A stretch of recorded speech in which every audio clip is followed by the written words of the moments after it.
Karena di dalam undang-undang kehidupan itu manusia tidak berdaya, tidak peduli apakah dia bodoh atau pandai, tidak peduli apakah dia kafir atau muslim, dia pembohong atau jujur, atau pokoknya tetap undang-undangnya manusia atau makhluk Allah itu tidak berdaya.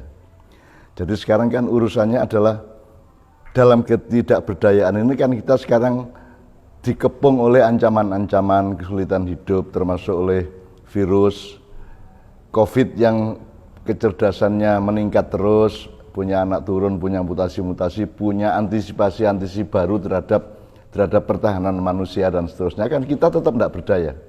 Gitu. Nah, tapi kan kita membutuhkan daya untuk melawan atau untuk mengantisipasi semua itu. Nah, bagaimana supaya manusia itu dipinjami oleh dayanya Tuhan, kuasanya Tuhan, kan gitu.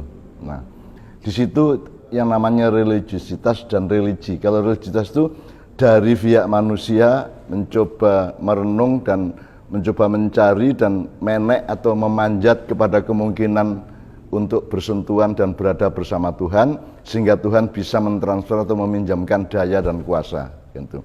Itu kalau usaha manusia. Tapi Tuhan sendiri kan memberi agama, religi.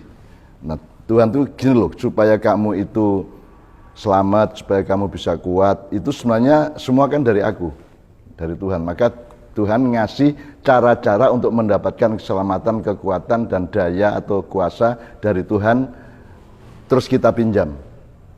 Kan di Ma'iyah kita sudah hafal, Nabi Musa itu bisa membelah laut, tapi kan yang melakukan kan Allah. Jadi kalau Nabi Musa sekarang ke sini, kita ajak ke Padang Tritis besok, terus dia mukul lautan di Padang Tritis, kan kita bisa pastikan tidak akan terbelah kecuali Allah memerintahkan air untuk terbelah. Jadi demikian juga Rasulullah SAW membelah rembulan atau mukjizat-mukjizat apapun, semua mukjizat Rasul, fadilah manusia dan karomah-karomah para wali, itu semua bukan milik Nabi, bukan milik manusia, bukan milik wali-wali, itu milik Allah, dan itu sumbernya satu-satunya hanya Allah, ya.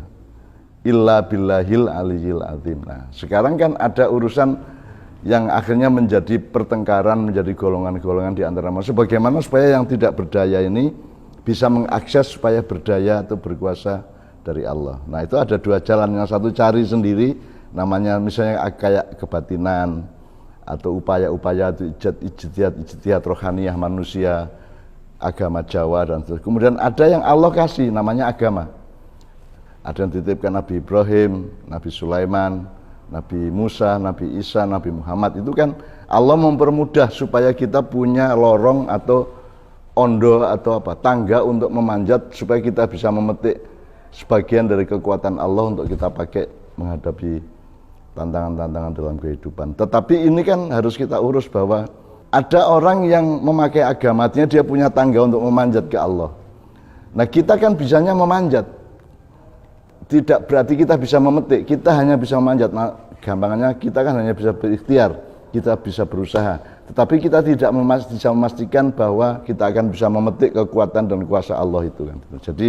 Jadi sekarang yang nomor dua menurut saya yang harus kita sadari adalah posisi kita itu ya hanya memanjat, hanya berikhtiar, hanya berusaha, hanya berjuang untuk supaya Allah merahmati kita, meminjamkan sedikit daya dan kuasanya kepada kita. Tapi kita tidak bisa memastikan. Maka nanti harus saya jelaskan mengenai struktur bagaimana manusia mencapai tataran-tataran sampai ke daya dan kuasa Allah Subhanahu wa taala.